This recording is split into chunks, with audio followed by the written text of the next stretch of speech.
Hey guys, Mr. Guiley again. We're taking a little lesson on how to round, distribute, and combine like terms. Here we go. We have 4.6218. Remember, to know if it's a place value, you put a 1 under the decimal and a 0 under each number. So the 6 is at the tenths place. The 2 is at the hundredths place value. The 1 is at the thousandths. The 8 is at the 10,000ths. Alright, that's just a little lesson to know that this is the tenths, hundredths, thousandths, 10,000ths. You can use this strategy every single time you ever round. Ever round. Don't try to guess. Just use that strategy. It's a good strategy. Now over here, we're going to do it again. So 5 and 9 tenths. 5 and 97 100ths. 5 and 971 1,000ths. 5 and 9,714 10,000ths. So know your place values. Alright, now we're going to actually do some rounding. So if they say round to the tenths, this is my tenths. The number directly after it, not these two, this number tells us if it stays or goes up. 3 is in the 4 or less, take a rest, so 8.2. Now if we want to do the hundredths, this 4 tells us about the 3. 4 or less, take a rest, so 8 and 23 hundredths. Now if we want to do the thousandths, the 5 tells us about the 4. 4 or less, that's not 4 or less, 5 or more, raise the score. So that 4 becomes a 5. And that's how you round every single time. So over here, let's do this again. The tenths, what's after it? 7. 5 or more, raise that score. So 13.1 if you're rounding to the tenths. The 6, 5 or more, raise that score.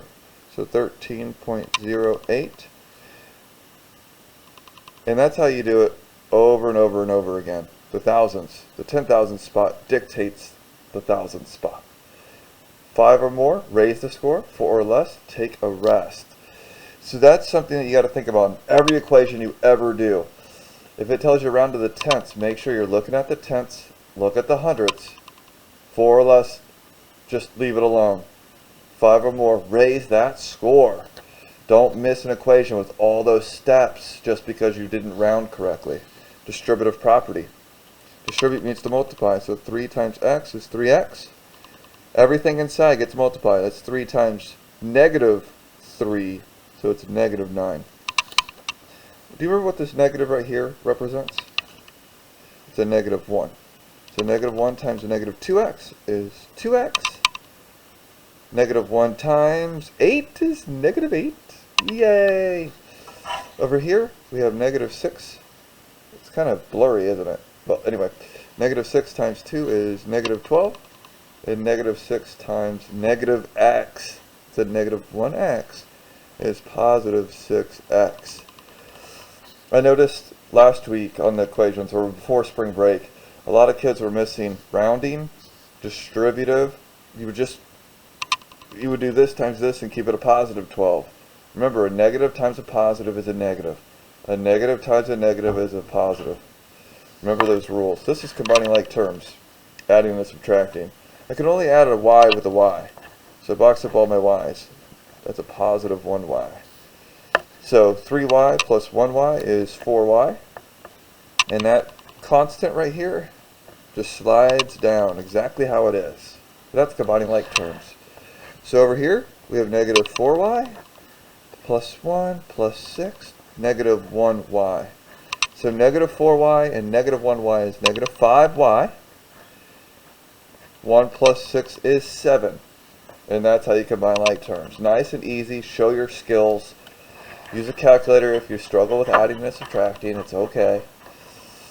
So over here, 1x minus 1x. So 1x minus 1x is 0 x's minus 7. So your answer is a negative 7. That was rounding, distributive, combining like terms. Essential, essential, essential in solving all equations. Have a great day. Use these skills. Have a blast. See you later. Bye-bye.